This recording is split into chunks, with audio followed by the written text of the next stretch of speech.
SLC പാസ്സായതിനു ശേഷം ചേരാവുന്ന തൊഴിലധിഷ്ഠിത higher secondary അഥവാ വൊക്കേഷണൽ ഹയർ സെക്കൻഡറി VHC കോഴ്സുകളെ കുറിച്ചും അവയുടെ ഉപരിപഠന ജോലി സാധ്യതകളുമാണ് ഈ ഒരു ചെറിയ സമയത്തിനുള്ളിൽ ഞാൻ നിങ്ങളുമായി പങ്കുവയ്ക്കാൻ ആഗ്രഹിക്കുന്നത്. ആദ്യമായി എന്താണ് ഈ തൊഴിലധിഷ്ഠിത ഹയർ സെക്കൻഡറി അല്ലെങ്കിൽ വൊക്കേഷണൽ ഹയർ സെക്കൻഡറി എന്ന VHC എന്ന് നോക്കാം. അതിന്റെ പേര് സൂചിപ്പിക്കുന്ന പോലെ തന്നെ ഏതെങ്കിലും ഒരു തൊഴിലിനെ പ്രാധാന്യം നൽകിക്കൊണ്ടുള്ള ഹയർ സെക്കൻഡറി പഠനം എന്നാണ് ഉദ്ദേശിക്കുന്നത്. ഒന്നുകൂടി വിശദമായി പറഞ്ഞാൽ ഹയർ സെക്കൻഡറിയിൽ ഏതൊക്കെ വിഷയങ്ങൾ പഠിക്കാനുണ്ടോ ആ വിഷയങ്ങൾ പഠിക്കുന്നതിനോടൊപ്പം തന്നെ ഏതെങ്കിലും ഒരു തൊഴിൽ അവർക്ക് വേണ്ട പരിശീലനം നൽകുക, അതാണ് തൊഴിലധിഷ്ഠിത ഹയർ സെക്കൻഡറി അഥവാ VHS. നമ്മുടെ SLC പരീക്ഷ പാസ്സാകുന്നവരിൽ ഒരു 50% പേർക്കും വ്യക്തമായ ലക്ഷ്യങ്ങളുണ്ട്. അവർക്ക് എന്താവണം, ഏത് കോഴ്സിനെ പറ്റി പഠിക്കണം എന്നതിനെ പറ്റി അവർക്ക് അറിവുണ്ട്. എന്നാൽ അതിനുശേഷമുള്ള 30% പേർ അങ്ങനെ പ്രത്യേക ലക്ഷ്യങ്ങളൊന്നുമില്ല, കുറച്ചുകൂടി പഠിക്കണം, ഒരു ജോലി നേടണം എന്നാഗ്രഹിക്കുന്നവരാണ്. ബാക്കി വരുന്ന 20% പേർ ഇനി തുടർന്ന് പഠിക്കാനൊന്നും വലിയ താല്പര്യമില്ല, എങ്ങനെയെങ്കിലും ഒരു ജോലി, ചെറിയൊരു പഠനത്തിലൂടെ എന്തെങ്കിലും ജോലിയിൽ കയറണം എന്ന് ആഗ്രഹിക്കുന്നവരുമാണ്. ഇപ്പോ രക്ഷിതാക്കൾ ഭൂരിഭാഗം പേരും വളരെയധികം ടെൻഷനിലാണ്. കാരണം കുട്ടികളെ 10ാം തരം പാസ്സായി, ഇനി അവരെ ഏത് കോഴ്സിൽ ചേർത്തണം, കോഴ്സുകളാണെങ്കിൽ പല പല കോഴ്സുകൾ, പല പല സ്കൂളുകൾ, ആ സ്കൂളിൽ അഡ്മിഷൻ കിട്ടുമോ, വിചാരിച്ച കോഴ്സിൽ തന്നെ അഡ്മിഷൻ കിട്ടുമോ തുടങ്ങിയ നിരവധി കാര്യങ്ങളാണ് അവരുടെ മനസ്സിൽ ഇപ്പോൾ ഓടിക്കൊണ്ടിരിക്കുന്നത്. അപ്പോൾ അതിനെല്ലാം നമ്മുടെ ഹയർ സെക്കൻഡറി എന്ന് പറയുന്നത് 10ാം ക്ലാസ് പഠനത്തിന് ശേഷം ഹയർ സെക്കൻഡറി കോഴ്സ് ഒരു ടേണിംഗ് പോയിന്റ് ആണ്. ഹയർ സെക്കൻഡറി വിദ്യാഭ്യാസത്തിന് ശേഷം അവർ ഏത് കോഴ്സിനാണോ പോകാൻ ഉദ്ദേശിക്കുന്നത് അല്ലെങ്കിൽ എന്ത് ജോലിയാണോ അവർ താല്പര്യം കാണിക്കുന്നത് അതിന് അനുയോജ്യമായ കോഴ്സുകൾ ഹയർ സെക്കൻഡറിയിൽ എടുക്കണം. അങ്ങനെ എടുക്കുമ്പോൾ അവർക്ക് തുടർന്നുള്ള പഠനത്തിനും അവർ ആഗ്രഹിക്കുന്ന ജോലികൾക്കും അത് വളരെയധികം ഗുണം ചെയ്യും.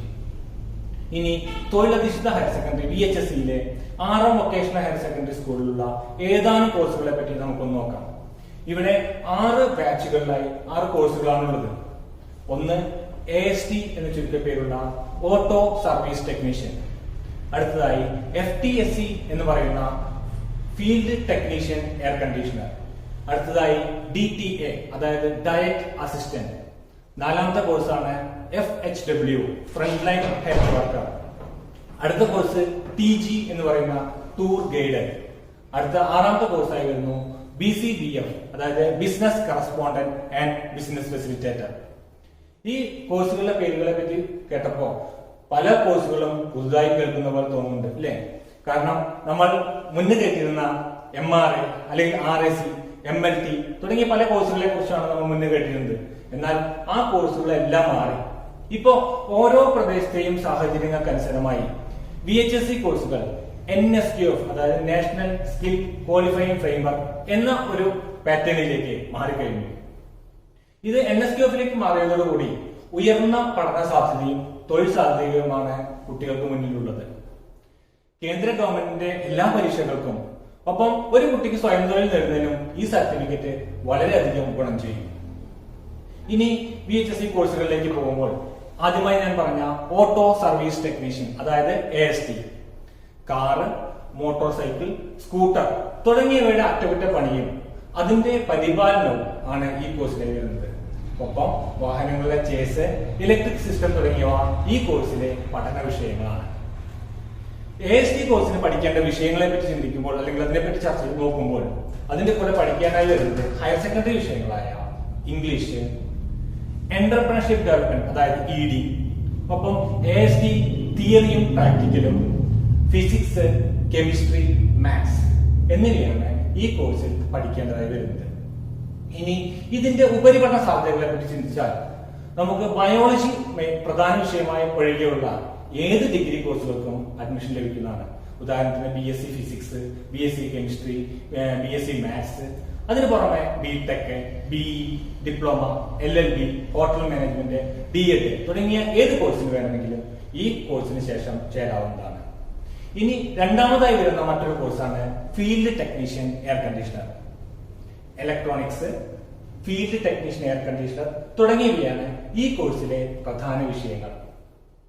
Air condition technician, service engineer, supervisor service manager തുടങ്ങിയ തസ്തികകളിൽ ജോലി നേടാൻ ഈ കോഴ്സ് പഠനത്തിലൂടെ കുട്ടികൾക്ക് സാധിക്കുന്നു. ഈ കോഴ്സിൽ പഠിക്കേണ്ട വിഷയങ്ങൾ നേരത്തെ പറഞ്ഞ പോലെ തന്നെ ഇംഗ്ലീഷ്, ED, FTACയുടെ തിയറിയും പ്രാക്ടിക്കലും, ഫിസിക്സ്, കെമിസ്ട്രി, മാത്സ് എന്നിവയാണ്. ഈ കോഴ്സിന്റെ ഉപരിപഠന സാധ്യതകളെ കുറിച്ച് നോക്കാം. ആദ്യം പറഞ്ഞ കോഴ്സിന്റെ അതുപോലെ തന്നെ BSc physics, BSc chemistry, BSc maths തുടങ്ങിയ കോഴ്സുകൾക്കെല്ലാം അഡ്മിഷൻ ലഭിക്കും. പോരാത്തതിന് എഞ്ചിനീയറിംഗ്, അതായത് എൻട്രൻസ് വഴി എഞ്ചിനീയറിംഗ് ചേരാൻ പറ്റും. Diploma, BA, LLB, hotel management, DED തുടങ്ങിയ പല കോഴ്സുകൾക്കും ഈ കോഴ്സിന് ശേഷം തുടർന്ന് അഡ്മിഷൻ ലഭിക്കുന്നു. ഇനി അടുത്തൊരു കോഴ്സായിട്ട് വരുന്നതാണ് ഡയറ്റ് അസിസ്റ്റന്റ്. സംസ്ഥാനത്തിനകത്തും പുറത്തും വിദേശത്തും ആശുപത്രികളിൽ ഡയറ്ററ്റിക് ഡിപ്പാർട്ട്മെന്റിലും വിവിധ ഭക്ഷണ നിർമ്മാണ യൂണിറ്റുകളിലും ഫാക്ടറികളിലും തൊഴിൽ സാധ്യതയാണ് ഈ കോഴ്സ് കൊണ്ടുണ്ടാവുക. ആരോഗ്യകരവും പോഷക സമ്പുഷ്ടവുമായ ഭക്ഷണക്രമം എല്ലാ പ്രായക്കാരിലും ഗർഭിണികളിലും രോഗികളിലും നിശ്ചയിച്ച് രോഗപ്രതിരോധ ശേഷിയും ആരോഗ്യവുമുള്ള ഒരു സമൂഹത്തെ വാർത്തെടുക്കുന്നതിനും ഇപ്പോൾ നമ്മൾ നേരിട്ടുകൊണ്ടിരിക്കുന്ന കോവിഡ് പോലെയുള്ള സാംക്രമിക രോഗങ്ങളെയും ജീവിതശൈലി രോഗങ്ങളെയും ചെറുക്കുന്നതിനും നിർണായകമായി പങ്കുവയ്ക്കുവാൻ ഈ കോഴ്സ് കഴിഞ്ഞവർക്ക് സാധിക്കുന്നു. ഈ കോഴ്സ് നമുക്ക് പഠിക്കേണ്ട വിഷയങ്ങളെ കുറിച്ച് നോക്കുകയാണെങ്കിൽ ഇംഗ്ലീഷ്, ED, ഡയറ്റ് അസിസ്റ്റന്റ് തിയറിയും പ്രാക്ടിക്കലും, ഫിസിക്സ്, കെമിസ്ട്രി, ബയോളജി. പ്രത്യേകം ശ്രദ്ധിക്കുക, ഈ കോഴ്സിന് നമുക്ക് പഠിക്കേണ്ടി വരുന്ന വിഷയങ്ങൾ ഫിസിക്സ്, കെമിസ്ട്രി, ബയോളജിയാണ്. ആദ്യം രണ്ടു പറഞ്ഞ കോഴ്സുകളിലും ഫിസിക്സും കെമിസ്ട്രിയും മാത്സും പഠിക്കുന്നുണ്ടെങ്കിൽ ഇവിടെ വരുന്ന കോമ്പിനേഷൻ ഫിസിക്സും കെമിസ്ട്രിയും ബയോളജിയുമാണ്. ഇനി ഡയറ്റ് അസിസ്റ്റന്റ് എന്ന കോഴ്സിന് ശേഷം നമുക്ക് പഠിക്കാവുന്ന കോഴ്സുകളെ പറ്റി നോക്കുകയാണെങ്കിൽ എൻട്രൻസ് എഴുതുന്നതിലൂടെ കുട്ടിക്ക് MBBS, BMS, BDS തുടങ്ങിയ കോഴ്സുകളിലേക്കും ഒപ്പം പ്രൊഫഷണൽ കോഴ്സുകളായ BSc nursing, general nursing, B.Pharm, D.Pharm, BSc MLT, BSc physiotherapy തുടങ്ങിയ കോഴ്സുകൾക്കും ഡിഗ്രി കോഴ്സുകളായ BSc physics, chemistry, botany, zoology ഒപ്പം BA, BCom, LLB, DED തുടങ്ങിയ കോഴ്സുകൾക്കും ഈ കോഴ്സ് കഴിയുന്ന കുട്ടിക്ക് അഡ്മിഷൻ ലഭിക്കുന്നു. അടുത്ത കോഴ്സാണ് front line health worker, FHW. സംസ്ഥാന കുടുംബാരോഗ്യ കേന്ദ്രങ്ങളിലും പ്രാഥമിക ആരോഗ്യ കേന്ദ്രങ്ങളിലും മുൻനിര ആരോഗ്യ പ്രവർത്തകരാകാൻ ഉതകുന്ന കോഴ്സാണിത്. സാധാരണക്കാരന്റെ ആരോഗ്യം മെച്ചപ്പെടുത്താനുള്ള നിർദ്ദേശങ്ങൾ നൽകുക, ഡോക്ടർമാർ, പാരാമെഡിക്കൽ പ്രവർത്തകർ എന്നിവരെ സഹായിക്കുക, കുട്ടികളുടെയും കൗമാരക്കാരുടെയും ആരോഗ്യ പരിപാലനം, മാതൃ ശിശു സംരക്ഷണം, സാംക്രമിക രോഗങ്ങളുടെ തടയൽ, ബോധവൽക്കരണം, വയോധികർ, ഗർഭിണികൾ എന്നിവരുടെ ആരോഗ്യ പരിപാലനം, ദേശീയ സംസ്ഥാന ആരോഗ്യ പദ്ധതികളുടെ നടത്തിപ്പുകൾക്കുള്ള സേവനങ്ങൾ, പ്രഥമ ശുശ്രൂഷ പ്രവർത്തനങ്ങൾ, ഒപ്പം ആരോഗ്യമുള്ള ഒരു സമൂഹത്തെ വാർത്തെടുക്കുന്നതിലൂടെ രാജ്യ പുരോഗതിയിൽ പങ്കാളികളാക്കുവാൻ ഈ കോഴ്സ് കഴിഞ്ഞവർക്ക് അവസരം ലഭിക്കുന്നു. നേരത്തെ പറഞ്ഞ പോലെ ഡയറ്റ് അസിസ്റ്റന്റ് പറഞ്ഞ പോലെ തന്നെ ഈ കോഴ്സിലും പഠിക്കേണ്ട വിഷയങ്ങളെ പറ്റി നോക്കുമ്പോൾ ഇംഗ്ലീഷ്, ED, FHWയുടെ തിയറിയും പ്രാക്ടിക്കലും, ഫിസിക്സ്, കെമിസ്ട്രി, ബയോളജി എന്നീ കോഴ്സുകളാണ് പഠിക്കേണ്ടതായി വരുന്നത്. ഈ കോഴ്സിന്റെ ഉപരിപഠന സാധ്യതകളെ പറ്റി ചിന്തിക്കുമ്പോൾ നേരത്തെ പറഞ്ഞ അതേപോലെ തന്നെ എൻട്രൻസ് എഴുതിയതിനു ശേഷം MBBS, BMS, BDS തുടങ്ങിയ കോഴ്സുകളിലേക്കും ഒപ്പം നമ്മുടെ ഡിപ്ലോമ കോഴ്സുകളായ BSc nursing, general nursing, B.Pharm, D.Pharm, degree കോഴ്സുകളായ BSc physiotherapy, BSc physics, chemistry, botany, zoology, BA, LLB, DED തുടങ്ങിയ കോഴ്സുകൾക്കെല്ലാം തുടർന്ന് പഠിക്കുന്നതിന് ഈ കോഴ്സ് കഴിഞ്ഞാലും സാധിക്കും. ഇനി അടുത്തു വരുന്ന ഒരു കോഴ്സിനെ പറ്റി നോക്കുകയാണെങ്കിൽ ആ കോഴ്സിന്റെ പേര് ടൂർ ഗൈഡ് എന്നാണ്. അനുദിനം വികസിച്ചുകൊണ്ടിരിക്കുന്ന ടൂറിസം മേഖലയാണ് ഈ കോഴ്സിലെ പഠന വിഷയം. കോവിഡ് കാരണം വളരെയധികം പിറകോട്ട് പോയ ഒരു മേഖല കൂടിയാണ് ടൂറിസം. എന്നാൽ ടൂറിസം മേഖലയെ തിരിച്ചു കൊണ്ടുവരുന്നതിന് വേണ്ടി ഗവൺമെന്റ് വളരെയധികം പദ്ധതികൾ ആവിഷ്കരിച്ചുകൊണ്ടിരിക്കുകയാണ്. അതുകൊണ്ട് തന്നെ വളരെ വൈകാതെ തന്നെ ഈ ഒരു ടൂറിസം മേഖല വലിയൊരു കുതിച്ചുചാട്ടത്തിന് തന്നെ എത്തിച്ചേരും എന്നാണ് വിദഗ്ധർ അഭിപ്രായപ്പെടുന്നത്. ഇനി ഈ കോഴ്സുമായി ബന്ധപ്പെട്ട വിഷയങ്ങൾ ഇംഗ്ലീഷ്, ED, ഈ ടൂർ ഗൈഡിന്റെ തിയറി പ്രാക്ടിക്കൽ, ഒപ്പം ഹിസ്റ്ററി, ജോഗ്രഫി, എക്കണോമിക്സ്. ശ്രദ്ധിക്കുക, അതിന്റെ കൂടെ വരുന്ന വിഷയങ്ങൾ ഹിസ്റ്ററി, ജോഗ്രഫി, എക്കണോമിക്സ്, അതായത് ഹ്യൂമാനിറ്റീസ് ബാച്ചിലുള്ള ഒരു കോഴ്സാണ് ഈ ടൂർ ഗൈഡ് എന്ന ഭാഗത്ത് വരുന്നത്. ഇനി ഈ കോഴ്സിന്റെ ഉപരിപഠന സാധ്യതകളെ പറ്റി ചിന്തിക്കുകയാണെങ്കിൽ BTTM, BTS, BCom, BVOC travel and tourism, BVOC hospitality and tourism, BA, BBA, LLB, DED തുടങ്ങിയ നിരവധി കോഴ്സുകൾക്ക് ഇത് കഴിയുന്ന കുട്ടികൾക്ക് അഡ്മിഷൻ ലഭിക്കുന്നു. ആറാമതായി വരുന്ന കോഴ്സാണ് business correspondent and business facilitator. ഗ്രാമീണ മേഖലയിലെ ജനങ്ങൾക്ക് ബാങ്കിംഗ് സേവനങ്ങൾ ലഭ്യമാക്കുന്നതിന് വേണ്ടി പ്രവർത്തിക്കുന്ന ബാങ്കിന്റെ ഒരു ഔദ്യോഗിക പ്രതിനിധിയാണ് ബിസിനസ് കറസ്പോണ്ടന്റ്. വളർന്നു വരുന്ന ബാങ്കിംഗ് മേഖലയിൽ ഒട്ടനവധി തൊഴിലവസരങ്ങൾ ഈ കോഴ്സ് പൂർത്തിയാക്കുന്ന വിദ്യാർത്ഥിയെ കാത്തിരിക്കുന്നു. ഇതൊരു കൊമേഴ്സ് ബേസ്ഡ് കോഴ്സാണ്. അതുകൊണ്ട് തന്നെ ഇതിൽ പഠിക്കേണ്ടി വരുന്ന വിഷയങ്ങൾ ഇംഗ്ലീഷ്, ED, BCBFന്റെ തിയറിയും പ്രാക്ടിക്കലും, ഒപ്പം ബിസിനസ് സ്റ്റഡീസ്, അക്കൗണ്ടൻസി, മാനേജ്മെന്റ് എന്നീ വിഷയങ്ങളാണ് ഈ കോഴ്സിൽ പഠിക്കാനായി വരുന്നത്. ഇനി ഈ കോഴ്സിന്റെ ഉപരിപഠനത്തെ പറ്റി നോക്കുകയാണെങ്കിൽ CA, CMA, CS, CFA, ACCA, BCom, BVOC, BBA, BA, 5 കൊല്ലത്തെ integrated MBA, BHM, LLB, polytechnic, DED തുടങ്ങിയ നിരവധി കോഴ്സുകൾ ഈ കോഴ്സ് കഴിയുന്ന ആളുകളെ കാത്തിരിക്കുന്നതാണ്. ഇനി ഈ പറഞ്ഞ 6 കോഴ്സുകളിലും അല്ലെങ്കിൽ വൊക്കേഷണൽ ഹയർ സെക്കൻഡറി, തൊഴിലധിഷ്ഠിത ഹയർ സെക്കൻഡറിയിലേക്കുള്ള അഡ്മിഷൻ, ഹയർ സെക്കൻഡറിയിലേക്കുള്ള അഡ്മിഷന്റെ അതുപോലെ തന്നെ ഏകജാലകം വഴിയാണ് ഇതിലും അഡ്മിഷൻ നടത്തുന്നത്. നമ്മുടെ ഓരോ കോഴ്സിനും, അതായത് ഈ പറഞ്ഞ 6 കോഴ്സിനും 30 കുട്ടികളെ വീതമാണ് അഡ്മിഷൻ ഉണ്ടാവുക. അതിൽ 24 സീറ്റ് ജനറൽ സീറ്റും 6 സീറ്റ് മാനേജ്മെന്റുമാണ്. അങ്ങനെ 30 കുട്ടികളെ വെച്ച് 6 കോഴ്സിന് 180 കുട്ടികളാണ് അഡ്മിഷൻ ഉണ്ടാവുക. ഏകജാലക പ്രവേശനത്തിനുള്ള എല്ലാ നടപടികളും ഏകദേശം ആയി കഴിഞ്ഞു. ഇനി അതിനൊരു ഡേറ്റ് വൈകാതെ തന്നെ അത് അനൗൺസ് ചെയ്യും. നമുക്ക് ആപ്ലിക്കേഷൻ കൊടുക്കുക. ആപ്ലിക്കേഷൻ കൊടുത്തതിന് ശേഷം അഡ്മിഷൻ എല്ലാം നമ്മുടെ ഓൺലൈൻ പ്രക്രിയകളിലൂടെ തന്നെയാണ്. അതായത് ഹയർ സെക്കൻഡറിക്ക് അലോട്ട്മെന്റ് വരുന്നത് പോലെ തന്നെ BHSCക്കും 3 അലോട്ട്മെന്റുകളാണ് ഉള്ളത്. 1, 2, 3 അലോട്ട്മെന്റ് കഴിയുമ്പോൾ ഏത് കോഴ്സിനാണോ കിട്ടുന്നത് ആ കോഴ്സിനെ കുട്ടി ചേരേണ്ടതായി വരുന്നത്. തൊഴിലധിഷ്ഠിത ഹയർ സെക്കൻഡറിയെ കുറിച്ചും അതിലെ കോഴ്സുകളെ പറ്റിയും നമ്മൾ വളരെ ചുരുങ്ങിയ സമയം കൊണ്ട് തന്നെ അറിഞ്ഞു കഴിഞ്ഞു. ഇനി തൊഴിലധിഷ്ഠിത ഹയർ സെക്കൻഡറിയുടെ മാത്രം ചില പ്രത്യേകതകൾ നമുക്കൊന്ന് നോക്കാം. ഞാൻ നേരത്തെ പറഞ്ഞു VHSC എന്നത് ഒരു NSPO പ്ലാറ്റ്ഫോമിലേക്ക് മാറിക്കഴിഞ്ഞു.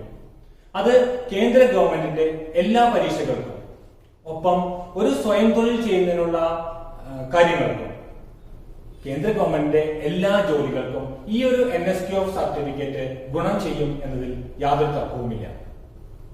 ഇനി നമ്മൾ പഠിക്കുന്ന ഏത് കോഴ്സിനാണോ ആ കോഴ്സുമായി ബന്ധപ്പെട്ട അതിന്റെ ആ തൊഴിലുമായി ബന്ധപ്പെട്ട സ്ഥാപനങ്ങളിൽ അതിന്റെ സന്ദർശനവും അതുമായി വളരെയധികം മുന്നേറിക്കൊണ്ടിരിക്കുന്ന ആളുകളുമായി വിശദമായ ക്ലാസും VHSCയുടെ പ്രത്യേകതയാണ്. ഇതുകൊണ്ട് തന്നെ കുട്ടികൾക്ക് ആ കോഴ്സിനെ കുറിച്ചും അതിനുള്ള ജോലി സാധ്യതകളെ കുറിച്ചും ഒപ്പം തന്നെ അതുമായി വിജയിച്ച ആളുകളെ കുറിച്ചും കുട്ടികൾക്ക് അറിയാനും അവരുമായി ഒരു ആശയവിനിമയം നടത്താനും ഇതുവഴി സാധിക്കുന്നു. ഓരോ കോഴ്സിനും 30 കുട്ടികൾക്കാണ് അഡ്മിഷൻ എന്ന് പറഞ്ഞു. അതുകൊണ്ട് തന്നെ കുട്ടികൾക്ക് ടീച്ചറുമായും അല്ലെങ്കിൽ ക്ലാസ് അന്തരീക്ഷവുമായി കൂടുതൽ ഒരടുപ്പം വരെ അത് സാധിക്കുന്നു. ഇതിനെല്ലാം പുറമെ VHSCയുടെ എഞ്ചിനീയറിംഗ് വിഭാഗങ്ങളായ ആദ്യം പറഞ്ഞ ഓട്ടോ സർവീസ് ടെക്നീഷ്യൻ അല്ലെങ്കിൽ FTAC ഈ കോഴ്സുകൾക്ക് സെക്കൻഡ് ഇയറിലേക്ക്, അതായത് ഡിപ്ലോമയ്ക്ക് ചേരുന്ന ഒരു കുട്ടിക്ക് VHSC കോഴ്സ് കഴിഞ്ഞതിന് ശേഷം 2ാം വർഷത്തേക്കാണ് അഡ്മിഷൻ ലഭിക്കുന്നത്. ആ കുട്ടിക്ക് ഡിപ്ലോമയ്ക്ക് പഠിക്കുമ്പോൾ 1 വർഷം നമുക്ക് ലാഭിക്കാൻ സാധിക്കുന്നു. ഇനി RMH സ്കൂളിന്റെ ചില പ്രത്യേകതകൾ നമുക്ക് നോക്കാം. വിജയത്തിന്റെ 30 വർഷം പിന്നിട്ട ഈ വിദ്യാലയം പഠനത്തോടൊപ്പം തന്നെ കലാകായിക രംഗത്തും വളരെയധികം പ്രോത്സാഹനം നൽകിക്കൊണ്ടിരിക്കുന്നു. മാത്രമല്ല ഓരോ കോഴ്സിനും ഏറ്റവും അനുയോജ്യമായ സ്ഥാപനങ്ങളിൽ തന്നെ കുട്ടികളുമായി ഫീൽഡ് വിസിറ്റ് നൽകാനും അവരോടുള്ള ആശയവിനിമയം നടത്താനുമുള്ള സൗകര്യം സ്കൂളിൽ നിന്നും ചെയ്തു കൊടുക്കുന്നു. ഇനി ഓരോ കുട്ടികളുടെയും വ്യക്തിത്വ വികാസത്തിനും ഒപ്പം അവരുടെ തുടർ പഠനത്തിനും അതിന്റെ ജോലി സാധ്യതകളെ പറ്റിയും ഒക്കെ നിരന്തരം ക്ലാസുകൾ ഗൈഡൻസിന്റെ നേതൃത്വത്തിൽ നടത്തിക്കൊണ്ടിരിക്കുന്നു. കുട്ടികൾ സമൂഹത്തോടുള്ള അടുപ്പം ലക്ഷ്യമാക്കിക്കൊണ്ട് NSS, forestry club, ED club എന്നീ ധാരാളം ക്ലബ്ബുകളും ഒപ്പം ടൂറിസം കോഴ്സിന്റെ ഭാഗമായ ടൂറിസം കോഴ്സും പ്രവർത്തിച്ചു വരുന്നു. ഇതിനെല്ലാം പുറമെ SC, OEC, OBC എന്നിവർക്ക് സ്റ്റൈഫൻഡോടുകൂടി പഠിക്കാനും SSLC മാർക്കിന്റെ അടിസ്ഥാനത്തിൽ ഏറ്റവും കൂടുതൽ മാർക്ക് വാങ്ങിയ BPL കാറ്റഗറിയിലുള്ള കുട്ടിക്ക് ഓരോ വർഷത്തിലും 5000 രൂപ വരെ 5000 രൂപയോട് കൂടിയ സ്കോളർഷിപ്പും നൽകുന്നു. ഒപ്പം പൂർവ്വ വിദ്യാർത്ഥികളുടെയും മുൻ അധ്യാപകരുടെയും ഇപ്പോഴുള്ള അധ്യാപകർ നൽകുന്ന വിവിധങ്ങളായ സ്കോളർഷിപ്പുകളാണ് നിങ്ങളെ കാത്തിട്ട് ഇരിക്കുന്നത്. ഇനി നിങ്ങൾക്ക് ഇപ്പോഴും വളരെയധികം സംശയങ്ങൾ നിങ്ങളുടെ മനസ്സിൽ ബാക്കിയാണ് എന്ന് എനിക്കറിയാം. അതുകൊണ്ട് തന്നെ ഏത് ആവശ്യത്തിനും അഡ്മിഷനുമായി ബന്ധപ്പെട്ട എല്ലാ കാര്യങ്ങൾക്കും സ്കൂളിൽ തന്നെ ഒരു ഹെൽപ്പ് ഡെസ്ക് സൗകര്യം തയ്യാറാക്കിയിട്ടുണ്ട്. നിങ്ങളുടെ എല്ലാ സംശയങ്ങളും അവിടെ ദൂരീകരിക്കാവുന്നതാണ്. ഒപ്പം ഇവിടെ കൊടുത്തിരിക്കുന്ന നമ്പറുകളിൽ നിങ്ങൾക്ക് വിളിച്ച് സംശയങ്ങൾ ദൂരീകരിക്കാവുന്നതാണ്. എല്ലാ സംശയങ്ങളും തീർത്തതിന് ശേഷം കുട്ടിക്ക് ഏറ്റവും അനുയോജ്യമായ, കാരണം കുട്ടിയെ സംബന്ധിച്ചിടത്തോളം ഏറ്റവും പ്രധാനപ്പെട്ട ഒരു വഴിത്തിരിവാണ് ഹയർ സെക്കൻഡറി. അതുകൊണ്ട് അത് പറയാനുള്ള കാരണം വേറെ ഒന്നുമല്ല. നമുക്കറിയാം 10ാം ക്ലാസ്സിന്റെ റിസൾട്ട് വരുന്ന സമയത്ത് 99% നിൽക്കുന്ന റിസൾട്ട് ഇപ്പോൾ VHSC അല്ലെങ്കിൽ ഹയർ സെക്കൻഡറി റിസൾട്ടിലേക്ക് വരുമ്പോൾ അത് 86ലേക്കും 85ലേക്കും ചുരുങ്ങി പോകുന്നു. അതിനുള്ള കാരണം കുട്ടികൾക്ക് അനുയോജ്യമായ കോഴ്സുകൾ തിരഞ്ഞെടുക്കുന്നതിനുള്ള ചില വീഴ്ചകളാകാം. അതുകൊണ്ട് ആ വീഴ്ചകളൊന്നും വരാതെ ഏറ്റവും അനുയോജ്യമായ കോഴ്സ് ഏതാണോ അത് ഞങ്ങളെക്കാൾ കൂടുതൽ രക്ഷിതാക്കൾക്കും കുട്ടിക്കുമാണ് ആ കോഴ്സുകളെ പറ്റിയും അല്ലെങ്കിൽ അവർക്ക് ഇഷ്ടപ്പെട്ട വിഷയങ്ങളെ പറ്റിയും അറിവുള്ളത്. അതുകൊണ്ട് ആ വിഷയങ്ങൾ ഏതാണെന്ന് കണ്ടെത്തി അവർക്ക് അനുയോജ്യമായ കോഴ്സുകളും അനുയോജ്യമായ വിഷയങ്ങളും തിരഞ്ഞെടുക്കാൻ നിങ്ങൾക്കാവട്ടെ എന്ന് ആശംസിച്ചുകൊണ്ട് നിർത്തുന്നു. നന്ദി, നമസ്കാരം.